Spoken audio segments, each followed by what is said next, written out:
The clock might be counting down to zero for some, but for our drivers, it's all about the lights going out instead. For the last time in 2023, they'll face off against one another, but ironically, it's in the land of the rising sun.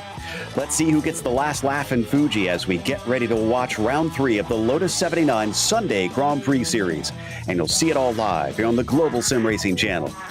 Hi, I'm Joe Peak, and joining me in the booth is Roush Racing driver Joey Atterbury. Behind the scenes is our director, Ryan Bauer, and he's using cameras provided by Double Beer. Fuji hosted F1 a few times in this era, so in case you hadn't heard of it before, why don't we head to our track guide.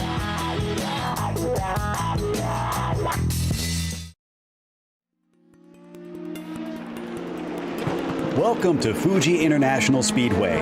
Built right at the foot of the picturesque Mount Fuji and a mere 1.5-hour drive southwest of Tokyo, it certainly resides in a prime location.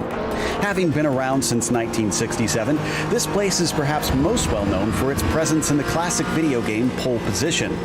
However, its modern incarnation looks nothing like it did back when that game came out in 1982. At just under 3 miles, or 4.5 kilometers, its two layouts have 14 and 16 turns, which is significantly more than what it started with. Without the banking that used to be a part of the first and final corners, its most notable feature nowadays is the front stretch that covers nearly a full mile. The turns that make up the other half of the track make for quite a technical challenge. It includes everything from the long sweeper of 100R to the tight confines of hairpin to the finicky back and forth of nets. This place hosted Formula One back in the 70s and again in the later 2000s, but it has a much stronger history hosting endurance racing. Sports cars are still a heavy staple here. That's not to say open-wheelers don't still call this place home, though. Lower-level formulas, as well as Japan's popular Super Formula, make frequent visits. From humble origins in sim racing's history to arriving 40 years later on iRacing, Fuji has been a fan favorite for a long, long time.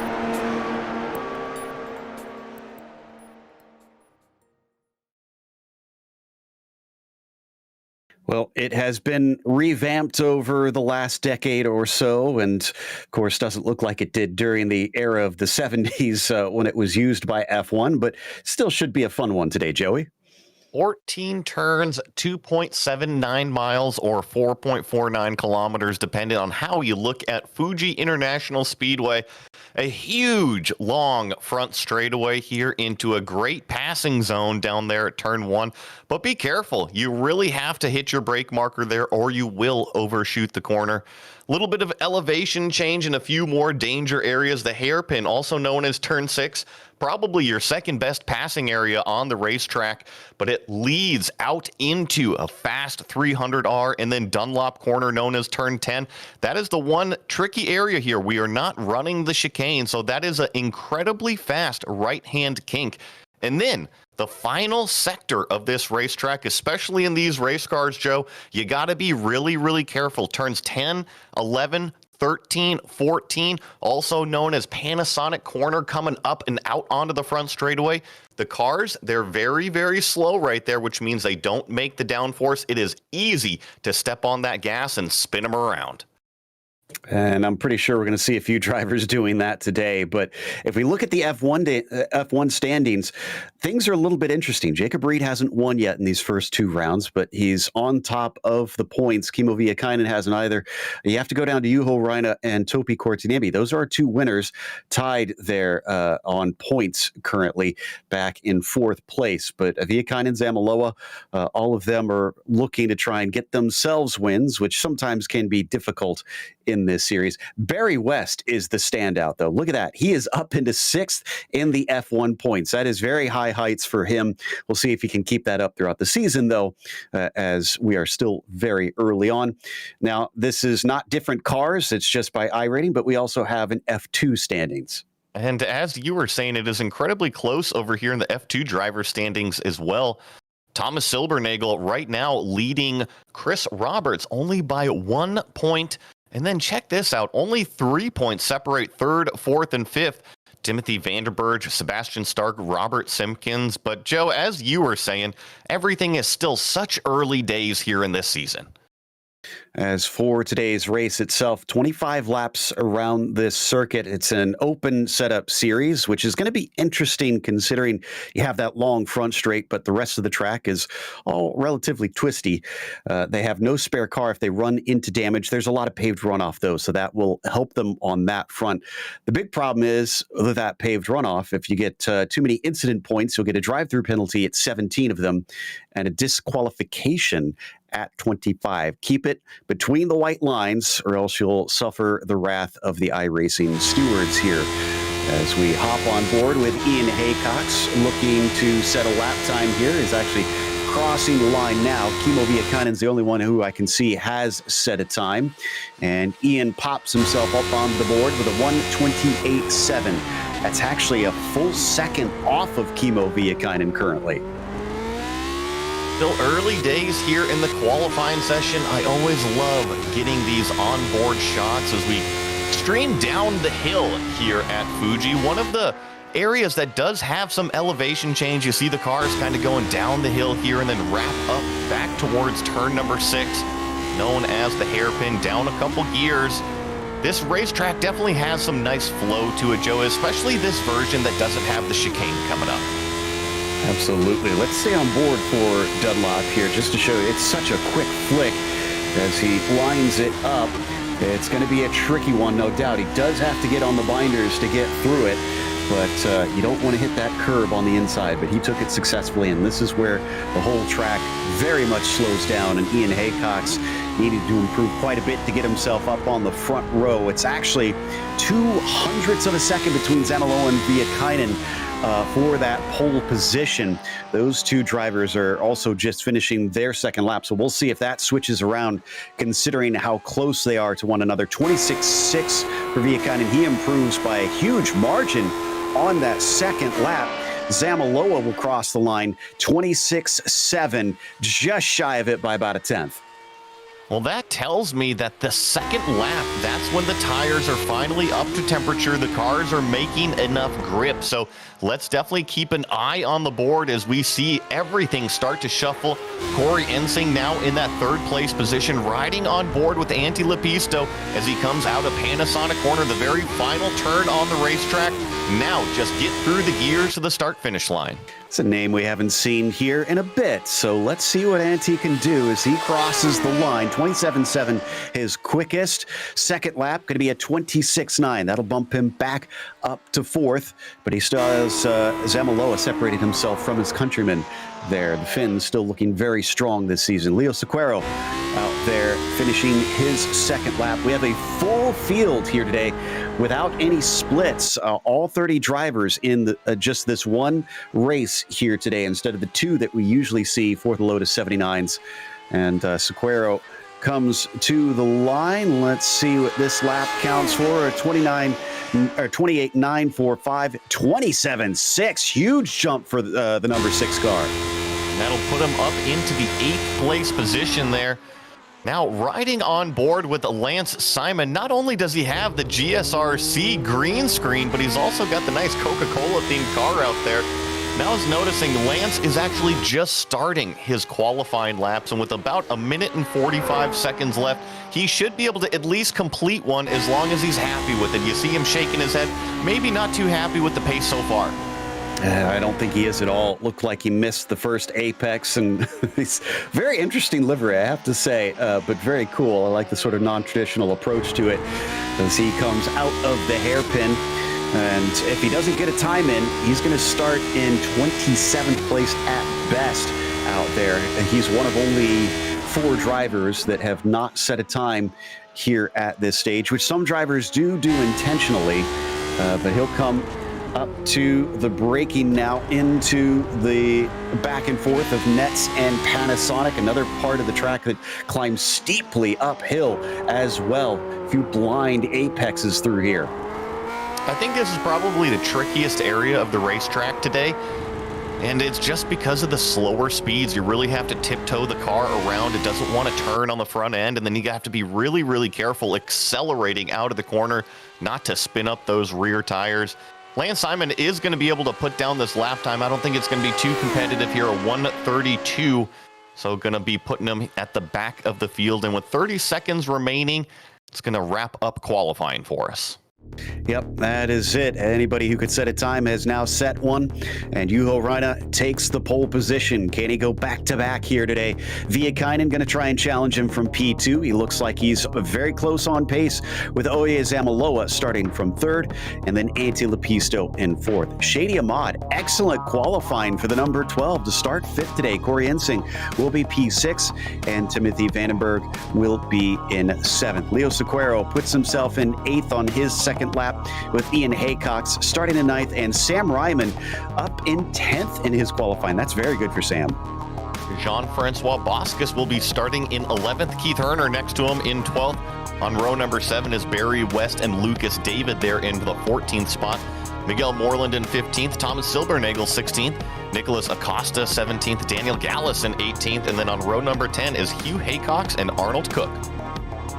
Max Lasirdas will be starting in 21st with Robert Simpkins 22nd. Uwe Zeilbauer will start from P23. And Steven starts 24th today. He'll have Chris Roberts on the next row to the inside with Adam Eckert on his outside. Lance Simon, the last one to set a time, starts 27th. Bruno Araya will be 28th, followed by Pulfarer and Byron Long. Zamaloa, quick note about him. He has not had a win yet in this series on the broadcast races, so watch out for him. He's going to be hungry there from third, especially with some of the fast names not showing up here today, including our points leader, Reed. 91 Fahrenheit on the track itself, middle of the day here in virtual Japan. Speaking of which, a happy new year to all of our Japanese fans that are watching over there. Obviously, it is 2024 for you guys. Hope the future is fun. But right now, in the present, we're getting ready to race here amongst the hills of this famous Japanese circuit. And we are waiting quite some time for some of our top drivers to grid up today. They're certainly making us wait a while. Looks like now Juho has finally put himself out there, and they are now the last ones to finally grid up. That means that the engines will now start to rev for the final time in 2023 as the lights come up for round 3. And the green flag is out. It's a pretty good start from Kimmo Viekainen. Very good start. Spinning the wheels on the second phase. Juho Ronnie suddenly falls backwards. He is going to lose second place even on that one, as that is Lepisto, who sneaks through, down through the first corner of Daiichi. They're 3 wide through much of the field, but they're going to be clean. Yeah, still 3 in some spots, even 4 wide coming out of turn number 2, but it is all the white and purple car of Kimmo Viekainen leading the way and really jumping out front. You see Oye Zamaloa there in the second place, but then it really starts to get packed up around Shady Ahmad, Corey Ensing, Timothy Vandenberg.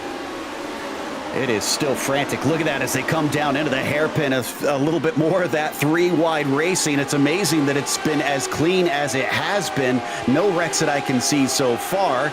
Somehow we're making it through up to Dunlop now as they're still trying to sort it out on the back of the field.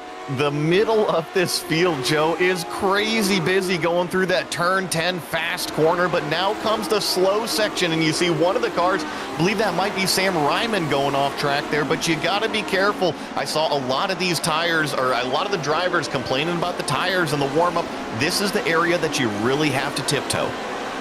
Indeed, it's not extremely cold out on the track, but it's cold enough that this first lap is probably treacherous. And now, as they hit the long front straight and head downhill, Viekainen leads the first lap by a massive margin of 1 second over Zamaloa. Ronnie, who started on pole, has managed to solidify third. I'm watching these top speeds, and it looks like our leaders are right about 170 miles an hour. So I feel like these drivers, they're more opting for the medium downforce setup as the field streams across us for the first time. You see one of the big lockups going down there into turn 1. Pulfarer, Acosta, and Gallus were 3 wide down to Daiichi down there, but somehow they got away with it as we look a little bit farther forward here at the mid-pack, racing hard. This is Hugh Haycox fighting to keep Boscus behind him. just a little bit further back in the field. This is the number 15 car, and then riding on board with Ian Haycox. And something I was noticing, Joe, while he's got a little bit of a moment to breathe, and not just the green car, but he's got the green room with the plants and everything. I think he's got a thing for green. I mean, it's the Lotus series. Of course, he's going to have green everywhere. But as he weaves his way into nets, he's got a pretty good clearance behind to Miguel Moreland, who's currently under severe threat from Silbernagel and Hugh Haycox. Hugh is the son of Ian, joining him over here today. Going to try and compete with him as Timothy Vandenberg has not quite the period appropriate race suit on, but he's certainly challenging a fast driver. He is currently in the tire tracks of Corey Ensing right in front of him. All kind of equidistant. Shady Ahmad, Corey Ensing, Timothy Vandenberg, all lined up here in this line. And something that I'm noticing early on here is that if you're not really close in that slipstream, it just kind of seems to pull everybody along in that train. As you see, I believe that was Barry West making a move. This is Moreland, Silbernagel, and Haycox. This is Hugh Haycox around the outside, sending it deep into Coca-Cola. A little bit too deep as he has to get off of the curbs, tries to catch the car twice, and finally gets it pointed forward. But he's not only lost the place, he's now got Boskus right behind him. He cannot get through Jean-Francois, falls back in line. What a major moment for Hugh Haycox getting up and over the curbs. And I think we'll have to keep an eye on that number 3 car, because Hugh Haycox has a very high I rating. That's why he's got that number 3 board, and he has made his way up 5 positions so far. Not necessarily our biggest mover, but I expect that Camel car to continue its charge. And Silbernagel was the one you saw in the blue car go off course there coming through Dunlop, so he lost the position to Hugh and Boskus. Because of that, Boskus spinning the tires up as he comes out of nets, trying to find the traction here. Usually we see Hugh over in the IMSA Vintage Series, where he's a multi-time champion, and a very similar car, the Nissan GTP. Look at what is happening out front. Oye Zamaloa, purple, fastest lap. Cue the Jaws music, because he is now on the back of our leader, and the chase is on. Remember what I said, there's not a lot of drivers that are usually our winners here today because of it being a bit of a holiday. So you see an opportunity for Zamaloa to get his first ever win in the Sunday Grand Prix Series. Viekainen only has 1 to his name. These are going to be 2 hungry drivers up at the front. And I gotta say, in terms of Zamaloa, because we saw him yesterday in the 49 race at Summit Point. Joe, talk about 2 incredibly different racetracks at 2 very different speeds. Absolutely, and Silbernagel has disappeared for some reason. I think he maybe lost connection. In the meantime, Kimmo Viekainen also having issues with his connection. I think that's just kind of the James Bond strategy if you're out front, because, hey, Joe, if you blink out on the straightaway, you're no longer providing that draft to the car behind. A little bit of some spy games going on. I like that approach to it. I'm sure in an oval league that excuse won't necessarily work out for you, but Zamaloa here chasing. He's got the slipstream. Is this going to be close enough as they start to pick up speed? Already 170 miles an hour as they plunge down the hill. He's going to the inside. Kimmo does not defend. He leaves the door open down into the hairpin of turn 1. Will this be job done, though? Look at the over-under from Viekainen. He is going to put the power down. An excellent defense from Kimmo in that number 5 car. We saw Zamaloa go down the inside, but he just couldn't get the car stopped in time.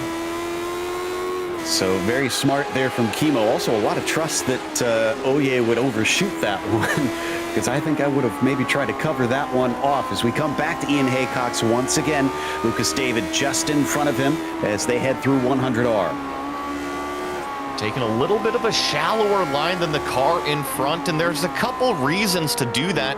One, it just might be Ian Haycox's line. The other one, we keep mentioning the aerodynamics. The more clean air you can get to the front of the car means the more front grip. Tries to get through the gears here a little bit better, and does, as Lucas David can't hold him back. Slips up the inside through Dunlop. He's very close to the back of him, but he doesn't try to outbrake him into nets. Oh, a little bit wide there for Ian Haycox, though. Provides an opportunity, and this is just going to continue to go over, under with Lucas David trying to find whatever drive off of the corner he can. Looks like Ian Haycox, though, finally was able to cover off that racing line. I wonder as we got a battle for the lead once again. Zamaloa's a little bit farther ahead this time coming into the braking. Is he going to brake earlier? Yes, he is. Trying to hold that apex away from Kimmo Viekainen, who hangs tough around the outside, and that gives him the inside into Coca-Cola. But this is a game of chicken to see who is willing to go deep into here. This time it's going to be Kimmo Viekainen who pulls back ahead, and all this battling has meant behind them, Reina has now cut it down to half a second. You keep saying Zamaloa, it's an option, it's a chance for his first win. Well, it looks like Kimmo Viekainen is going to make him work for it today. He's able to defend both the inside and the outside lines in turn number 1. So this is going to be shaping up to be a very interesting fight, even if Zamaloa is able to get around him. I think that Kimmo's going to be coming back. Let's not forget, Juho also only has 2 wins to his name, one last season and one this season. So he's going to be hungry to try and take this one away. And they've absolutely dashed away from Antti Lepisto. It's about 3 seconds, even with the battling that we've got amongst them. Juho Reina still chasing on Zamaloa, now catching up enough. He's probably going to get a bit of the slipstream, but look at Kimmo. He doesn't like playing this game anymore. He's trying to weave back and forth to break that draft. Well, I think he realizes that Juho Reina has now caught him, and so it's like, oh man, look, 2 laps in a row, side by side. We're going to go 3 laps in a row. It is Kimmo Viekainen on the inside this time. How late does he take it? Zamaloa on the outside. Who puts the power down the best? It's still side by side coming out of turn 2. This time it's the opposite, though. He's on the outside coming into Coca-Cola. Can he do it twice from either way? It looks like he's going to try, and he's going to pull out ahead. This is a man on a mission. Kimmo Viekainen wants his second win. Zamaloa almost chops off Juho Reina. I wonder if he knew he was there. And now as they break down at a hairpin, Juho tries to go the long way around, but he gets fed out. Just gonna have to be another opportunity, and I think most of these drivers are probably gonna play nice here through 10, 11, 12, 13, although Juho Reina already starting to show the nose to the inside of Zamaloa. He is looking just as racy back there in 3rd place, especially now that he's caught the front runners. This is getting a little bit frantic now. They got to be careful because it's still early days in this one. Not to mention, I said it was over 3 seconds to Lepisto. It's nearly 2 seconds now. He's also catching them. We could have a 4-car fight for the lead. Oh, Zamaloa just trips over himself a little bit coming out of that final turn. I keep mentioning the power and the wheel spin. It's always the egg under the throttle. If you push down on that accelerator too fast, you'll crack that egg and you'll spin up those wheels. Down to the inside, Viekainen now consistently going defensive into this corner, but he pulls back to the racing line late. Felt safe enough, and it did work out as Zamaloa could not get side by side. Wonder if they're going to start pulling back away from Antti Lepisto if they play nice for a little bit. Going down the front straightaway here, this is Lucas David back in 13th place, looking ahead. He's also got Jean-Francois Boscus, Miguel Moreland, all kind of side by side into this battle here. This is the battle for what is 11th place. Moreland holding that P11 currently as we hop on board with Lucas David, looking forward ahead at Miguel Moreland, coming around 100R once again. He drifts a little bit wide, and Boscus is going to catch him because of that, but Boscus can't manage to stay with him. He falls back by the time they get to the hairpin. Also encroaching, Thomas Silbernagel back in 14th. Yeah, and if these 3 keep arguing, Barry West, Keith Herner, Arnold Cook, and even Maximilian Laceres is all the way back here in 18th place. And here's Lance Simon giving us the ride on board. We were checking in on him during qualifying, and here he is out there racing on the track with a bunch of buddies.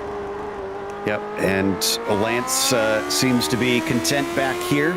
He's behind Zyle Bauer currently, so this is to decide who is last or second to last, but this is to decide who is in first. Zamaloa once again on top of the purple number 5, and as they break into the first corner, this time he's deeper, he's too deep, locks it up, cutting back underneath. That was very close. Somehow Kimmo did not make contact with him. I think it was a little bit closer than Viekainen wanted, and maybe this is just a little bit more aggression from Zamaloa saying, I feel like I've got a faster car, but I haven't been able to find a way around our leader. So maybe the more desperate moves, maybe not desperate per se, but more aggressive moves are starting to come out.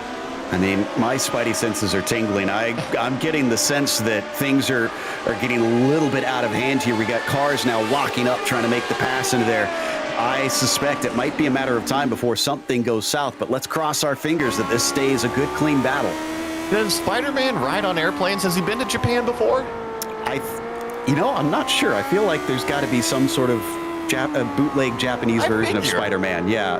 There's gotta be. Maybe in the Spider-Verse there's like an anime version. But coming up and around Panasonic now as they exit onto the main straight. Ooh, this is very close for Zamaloa this time. Can he manage to get by and stay ahead in the braking zone? That's been his Achilles heel. He can't seem to get the job done. And I think this track leads into that defense, but here we go. Zamaloa now choosing the inside, but watch out for Juho Raina. He is as close as he's ever been, but it's side-by-side. Viekainen on driver's left, Zamaloa on driver's right. We get a big old blink from Viekainen, but still side-by-side. We're going to see if Zamaloa is going to take the arching way around turn number 3 here. That's what Viekainen's been using in defense. They both squeeze each other on entry, and still we're going to get possibly 3 wide, Joe. Oh, down to the inside, struggling around the double apex of 100R. Zamaloa trying to hold on. He sends it in deep, but it's way too deep, I think. No, he keeps it within the track limits down through the hairpin. Still, Viekainen somehow able to pull ahead. What about a move down into Dunlop? That is going to be risky. He's willing to try it. Sends it up the inside, but he's too timid under braking. Almost gets into the side of Raina, who now finds his opportunity into nets. He's going to try to pass the long way around both corners, which gives him the inside into the left-hander. He's now back into P2. A delicious move from Juho Raina right there, just taking advantage of Zamaloa, fully focused on our leader. And I know that Oye saw Juho back there, but I just don't think that he was expecting him to try to get that second place. And here we go, a new contender going to go challenge Kimmo Viekainen for the lead. Last one for 2023, and they're giving us a cracker out here at Fuji, weaving back and forth once again. I have no idea how to call this one between these three. It's hard to tell who is the quickest amongst them. And Juho Raina now, who is made himself into second. Remember, he was our pole sitter and has lost out on the top spot due to a bad start. Does he have more speed? Through turn number 3 we go. Zamaloa now the caboose on the train. It'll be really interesting to see. Does he start to attack Juho Raina all over again? Or does this just kind of stay stagnant and Kimmo Viekainen start to run away because they're battling for second?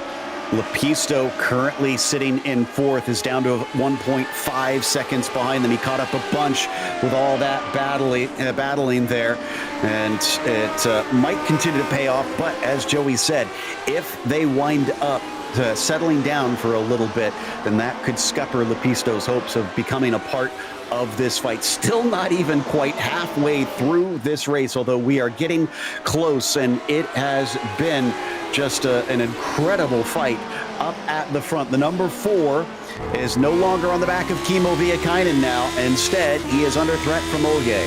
Well, and I think that Kimmo is really appreciating what Juho Raina did, because I think in terms of the raw pace, maybe Raina just isn't quite there, but when he separates Kimmo from Zamaloa, it provides a little bit of this buffer. Here comes Zamaloa looking down to the inside of Raina into turn number 1, but Juho takes it way deep there in defense. Kimmo is definitely enjoying the fact that Juho is causing a bit of a backup, but looks like you had a great run coming through Daiichi there. He catches back up a little bit, coming up towards 100R. Is he finding his feet now? Is he able to keep up with that number 5 as we jump back once again to Silbernagel, attacking on Boscus? This is for 11th spot. We're watching this earlier. Jean-Francois Boscus, like you were saying, is the car directly in front of us going through turn number 3. Very fast, sweeping left-hander, and then the track sweeps all the way back through this very, very long right-hander up into turn number 6, the hairpin, down a couple gears. Make sure you get that front end turn, which Thomas Silbernagel did an excellent job of. Did a huge chunk of track position taken out from Jean-Francois right in front of him. Thomas is one of the few drivers to have really taken a lot of places here today. He's up 4. Hugh Haycock's behind him, though, has actually gone up 6, and he just took a spot over Lucas David. So that's going to get interesting as we come back to the lead. Once again, snaking down the front stretch, trying to break that draft as best they can. And coming up into the braking zone, Juho Reina has caught him up. He looks for it, but he's not near close enough. I like what Juho did, though. He presented his car in a way that made Kimmo look in the mirror. Sometimes that's all you need to do is be able to kind of knock them off of their rhythm, show them something different, and it's just enough of a distraction to basically put them off of their line. And make him second guess, should he chop down to that apex or not? But Kimmo did put himself down to the apex, and as they are down to 13 laps to go now. Zamaloa is not out of this yet himself. He's still close enough, but let's take a look back at Silbernagel. Boskus and he have both been overtaken by Hugh Haycox when we weren't looking. That must have been on the front stretch. Did he snag them both? And Hugh Haycox just laid down the fastest lap of the race, doing it. A 126.66 is when he got this move done. Exactly how you predicted, Joe, on the front straightaway. Gets a huge run here. And as he picks up that speed, they're both going to get a tow. Is he going to box him in? The 18 with no place to go? No, he left him space, but the 18, I think, lifted out a little bit.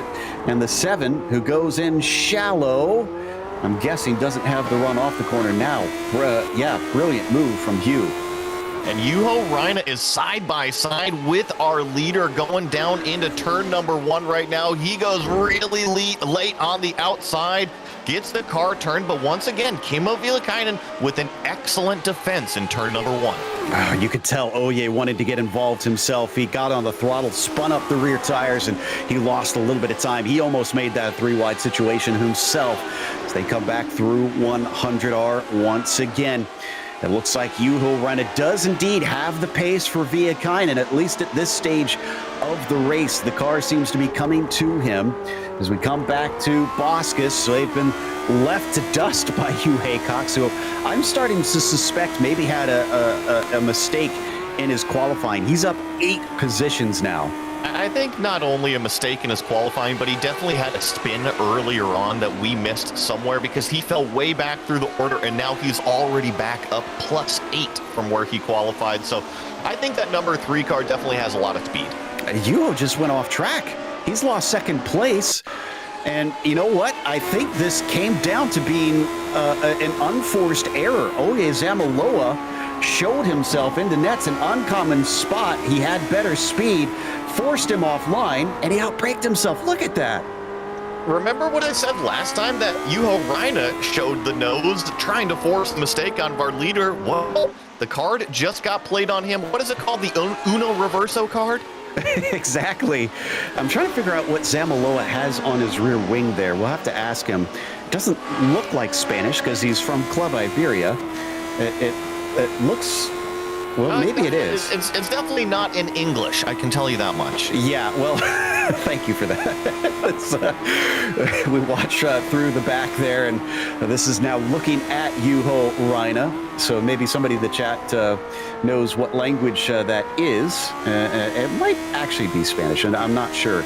But I thought at first that it was Finnish, but I'm just too used to Finnish drivers being up at the front. Right now, they are first and third currently out there. Not quite the domination that they saw last season. Through sacrifice and hard work, the impossible becomes possible. That is exactly what is on the back of Oye Zamaloa's rear wing for you, Jeff. All that from those 3 words?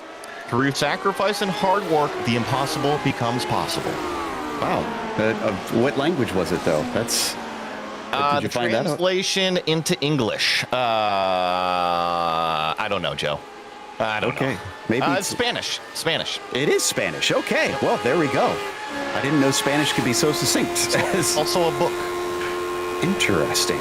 I will have to ask him about that if he comes and chats to us, but don't know if he's going to finish in second because Ryan's got a good run coming down into turn 1 as he gives him space at the apex. It's once again going to be a drag race down to Coca-Cola, and he's got the inside, but that doesn't necessarily mean he's going to exit with that spot. He's got a nose ahead. Good run around the outside from Juho Raine, giving him the inside. Down through 100R, the battle rages on as they come out of the second apex, down to the inside, coming into the hairpin. He's clinging to this by dear life. They're going to actually touch wheels a little bit, and still no one gives up. I love watching these cars. They are like little slot cars with how fast they accelerate and do these lane change maneuvers. But one thing, these two, look at what happened. 2.5 seconds out in front is Kimmo Viilakainen now. So the leader running away from these two. That's been a huge boon to Kimmo Viilakainen and to Antti Lepisto, who's now within a second of them. So he suddenly could find himself on the podium. He's been trying his darndest all race long to catch up to them and give himself a shot. He's just about there. There is your top 4 on screen right now. It might not look like much, but that's the biggest gap Kimmo's had all race. And you see, I'm not sure what Zamaloa is doing. He's getting some clean air to the front of the car. I'm not sure if that's a sign of, hey, I don't want to battle right now. Let's go hunt back down the leader, especially since Antti Lepisto is catching him. Because I don't think that these cars will be kind of overheating at all. That's a good point. Currently, it's still 90 degrees Fahrenheit on the track, but it's only 74 Fahrenheit on the air temperatures, so probably not a problem, especially with not too much traffic. Yes, it is a full field, but I don't think we've even hit the lap traffic yet on this one as we check in on Herner. Well, and talking about lap traffic, as we watch Pete Herner probably go to the inside here for what will be the 17th place position. It's Maximiliano Laceras that he's going by here, the number 17 car. But Joe, back to that lap traffic. I think that Fuji Speedway here, there is such a wide racetrack, plenty of areas to pass, that if you do come up to a car that's well off the pace from you, you should be able to navigate your way around it. Gonna chop off down into Coca-Cola. That's gonna give Herner 17th place. Also, credit to Max here. I just realized he hails from Club Hispano-America, and that's, I believe, from a Spanish or Mexican IndyCar driver livery that he's got on his car today. As we check back in with Ian Haycox now in 11th spot, and actually has been overtaken by his son, who has caught him past him. Yeah, Hugh Haycox getting around Ian here, and he did it with a little bit of flair, giving a big old drift after he made the pass here. We'll see if he's nice enough to provide that slipstream to Papa Haycox here. And I wonder if Hugh is, I should ask and see if he is out of university yet, because I know he's been studying over in France, hence why he races in Club France, even though he and his dad are British. But I'm not sure how far along into his studies he is, and if he's just going to stay over there as we come back to Keith Herner once again, being still chased by Laceras down the front stretch, but I don't think he's close enough. And I'm looking at the speeds. Maximiliano here, about 170 miles an hour, and Keith Herner right in front was doing about equal. So I wonder if they're running a little bit of a different wing angle. We haven't talked too much about the setups here because really the top 4 seem to be running something pretty identical. Yeah, Max doesn't seem to have the same straight line speed at all there, and he couldn't catch up.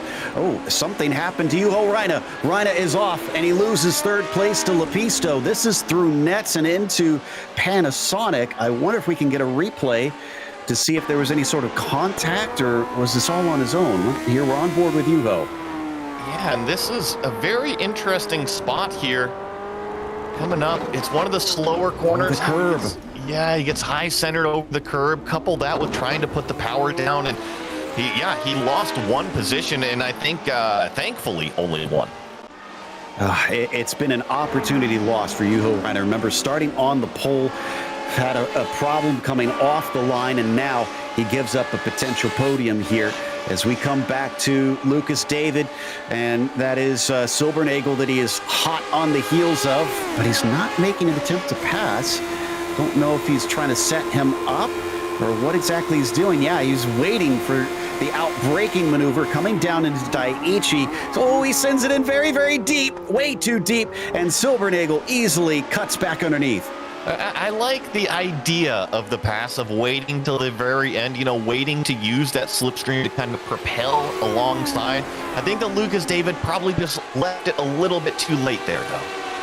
I'm sure it was difficult not seeing his brake marker like he normally did there, so close behind the gearbox. But at least he didn't lose much time on Silbernagel. He's still hot on his heels. Well, and he's got to be careful because Jean-Francois Boscus is now the caboose on this train. So a three-car battle for 12th place here. Thomas Silbernagel out front. We're riding on board with Lucas David and Jean-Francois Boscus in the number 7 car directly behind. But look at how close we are getting up underneath the rear wing. And I would say that this is the area of the racetrack that you can actually do that. You don't have all of that dirty air coming off the car. Certainly, and he needs to be this close coming off of Panasonic. Is he trying to set himself up? Look at him go wider into the corner to try and square it off, but he misses the apex slightly. Still, I don't think it'll mean too much. He's got a huge toe. Yeah, and we're going to see if these competitors are running any sort of different wing angles, because Thomas Silbernagel actually with a tremendous run down the front straightaway here, doing 168, and now it's just now Lucas David coming up to Max. So Joe, I think that Silbernagel definitely on a lower downforce when in comparison to the car behind him. Makes me wonder if Silbernagel was hanging out back there because he knew he would hit that wall of air and he would be slower than Thomas. So maybe he was trying to be clever in that situation, but didn't quite work out. So they remain as they are. Thomas in 12th, Lucas in 13th, and Jean-Francois back in 14th. That's an excellent point there, that if you pull out that wall of air, it's going to pretty much bring you to a halt. And if somebody else has a lower downforce, they will continue to accelerate as we jump back onto 18th place here. This is Maximiliano still continuing to chase down Keith Herner. He's been really close to that rear wing for a number of laps now, but can't seem to get back by him. Remember, we saw Keith make the overtake a little bit earlier on.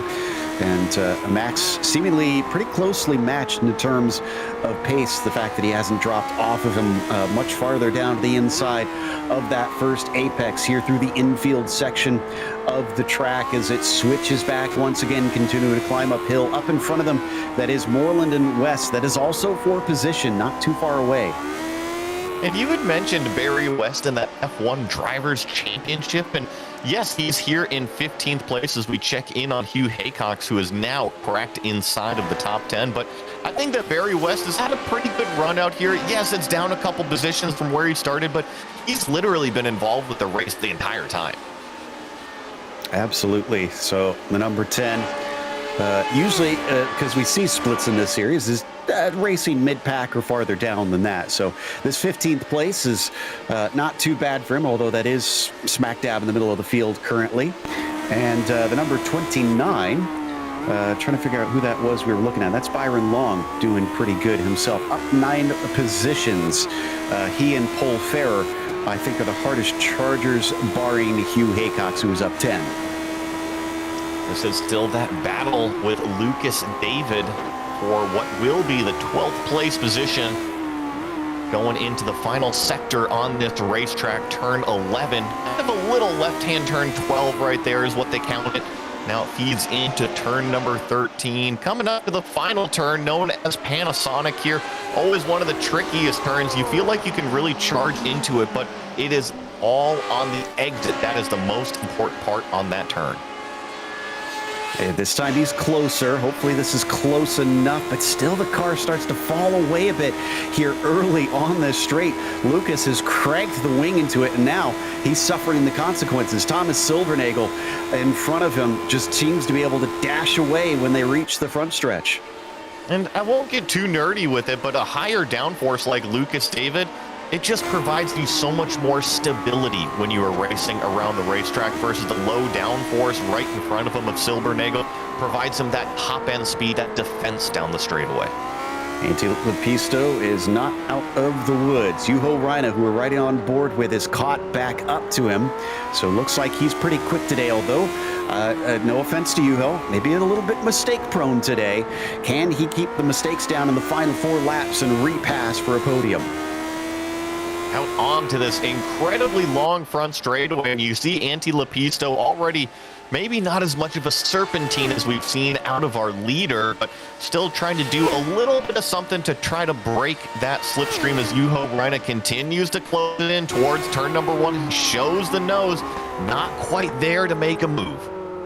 Oh, something's happened to Silbernagel after he was having such a great defense. It has suddenly gone south, and he was off to the side of the road for quite some time before he's able to get going. Let's see what put him here just on the exit of Dunlop. That curb is pretty tall. And no, it wasn't that one. Oh, it was the exit one. Yeah, and it just snapped on him. I wouldn't expect any contact coming from the back, but when you upset the underside of these cars, they can snap out on you. I mean, that was one of the downfalls that even they found out when it was racing in the real world, is that as soon as you disconnected the bottom of the car from the track, then all that downforce goes away. In fact, back then they had a lot bumpier circuits. I can't imagine how terrifying it was for Peterson and Andretti to race these things. Yeah, it's definitely a different way of thinking of aerodynamics. It's basically like a vacuum, a suction that creates the grip of the car down to the ground versus the wings pushing it down. On to the main straight once again. Reina still has not been able to get by Lepisto, and we're down to 3, make that 2 laps to go here as they cross the line in a couple seconds. Lepisto far enough away. I don't think we're going to see Juho make an attempt down into turn 1 unless he's really diving it in. Oh, wow, he's good on the brakes, though, and closes in. I think that was really Juho's main advantage when he was catching our 2 leaders, that he was just able to reel in huge amounts of time but stay on the racing line. However, when it comes to getting that move done, he is going to come down to about a lap and a half to go here. Shady Ahmad with Vandenberg close behind, and if they keep fighting, Hugh Haycox could get a couple more positions. He's about 3 seconds back. So this is a fight for the 6th position here, as the Californian does his best to hold off the number 19, hailing from the Mid-South. See the big old number 3, the Intimidator, painted on the helmet of Timothy Vandenberg here. Coming through the hairpin turn 6, still chasing Shady Ahmad. And you mentioned Hugh Haycox. He's not there yet, but yeah, he took out about 1.5 seconds from these 2 cars that prior lap. What I would have given to see Dale Earnhardt be put into a Williams in 1978 to see what he could do. But right now, coming out of the first turn, this is a battle farther down between Byron Long and Chris Roberts. Byron Long, another one, up a lot of spots here, up 9 positions. You know what I think, Joe? I think that they didn't make control arms and steering rods strong enough for the Intimidator for these cars. Yeah, for real, especially in this era where they tried to put as much lightness on the cars as they could, especially this Lotus, known for being a little bit fragile looking down on the inside, but nothing doing as, is this Vandenberg once again? Yeah, Shady Ahmad in front of him, but not able to do it. Oh, Hugh Haycox lost a spot behind them. He's battling with Sequeiro now. How did Sequeiro pass him? Hugh Haycox must have had an issue this prior lap, because I see 1:30 on the lap board, so he lost some time. This is coming through turn 10, Dunlop corner. Let's see if the exit curb. Again. Oh, identical. Exactly. I was just about to say the same thing. It is a carbon copy, so you do not want to ride that curb, I guess we're finding out. And now he's got to try and retake 7th place or 8th place, and he did, actually, as we were watching that replay. He's ahead of Leo. We are on our final lap here. I know that Kimmo Viljakainen, in fact, the leader's celebrating. Yes. Yeah, he's already celebrating. We got to go to Kimmo Viljakainen, our winner here today, after managing to finally pull away for his 2nd ever win. Zamaloa is going to take P2, and Lepisto will get a podium. Watching these other cars as they stream across start-finish line, I think you saw Juho Reina pull off to the side, immediately hop out of the car. But here is a three-way battle. Barry West hanging on to 14th. Miguel Moreland right behind Keith Herner. 3 red cars lined up. Oh, this will be interesting because that finish line is way far down the start-finish straight. Barry West has got to get the exit of his life to keep these cars from passing him. It's all coming down to the traction event. Oh, there goes Barry West in front. He's going to give up 1-2 positions. It's now Miguel Moreland that's up into 14. Oh, a mistake right at the end. Yeah, and Keith Herner's a little bit slow. A good run from Barry West. He might get one of them back. He'll cross the line.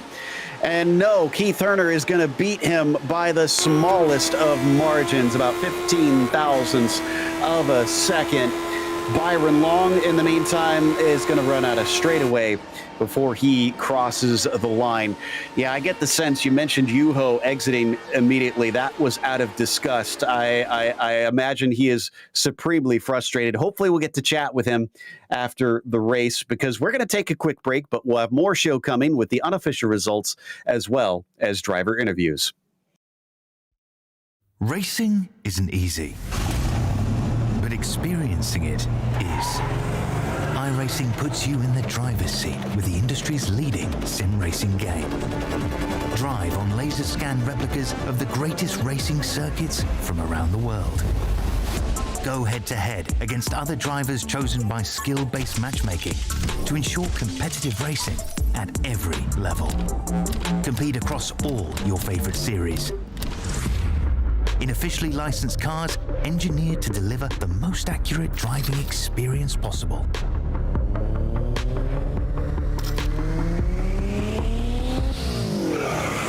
Join a race or host your own with players from across the globe. Race against the computer or in a league with friends. Feel the thrill behind the wheel. Visit iRacing.com.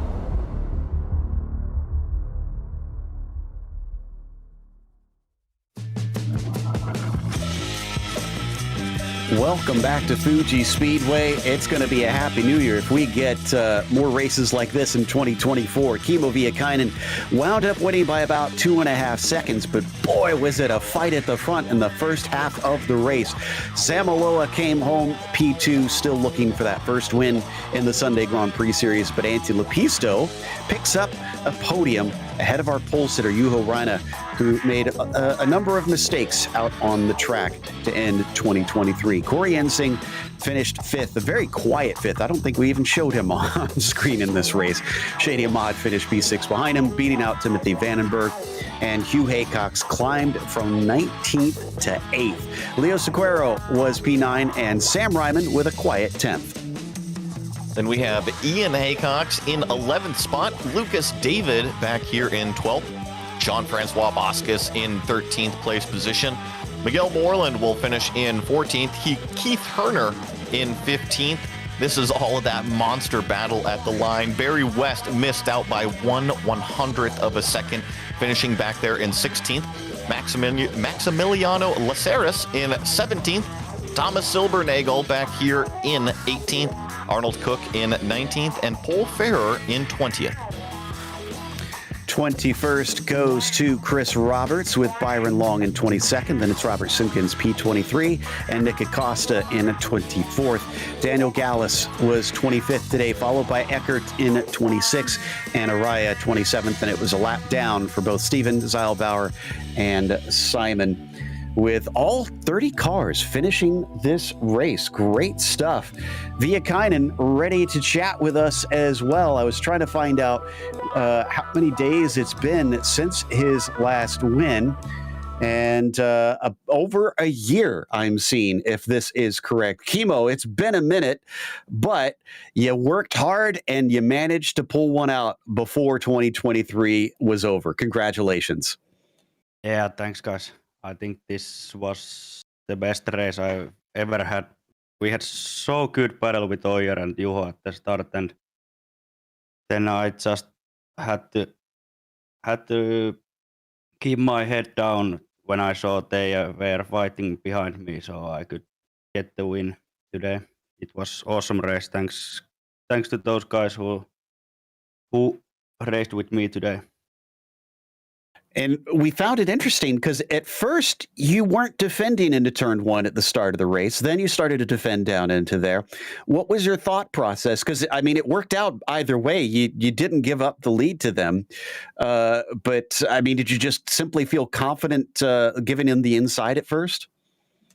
I think it differs how close they were behind me when we came to the start-finish straight, and then I just tried to choose which side I want to take, and am I going to get the inside or take the outside, and then I can get the inside to the next corner. But that was a little game inside the race.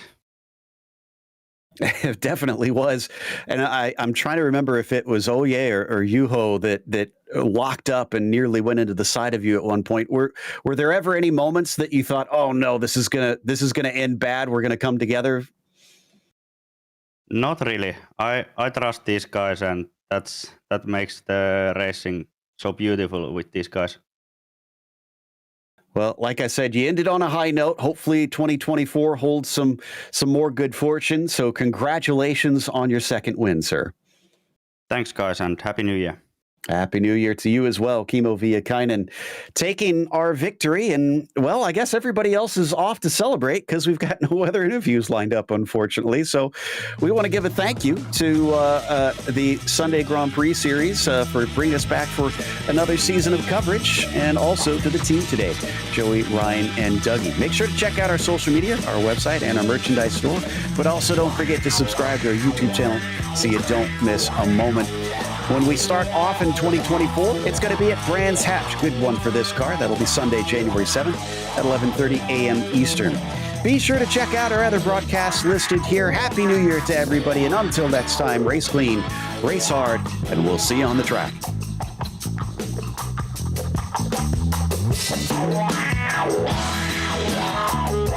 Wow.